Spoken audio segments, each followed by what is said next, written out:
Hello, in front of me I've got Samsung Galaxy S25 Edge. In this video I'll show you how to enable and customize Edge panels.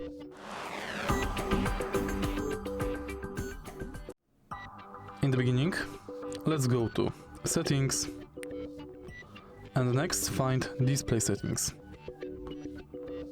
Scroll down and switch this button to enable or disable Edge panels. Next you can enter it and select Apps, People, Tasks, Weather, Tools, Clipboard, Reminder mode for Edge panels. And you can adjust position, lock handle position, change style, transparency, size and width.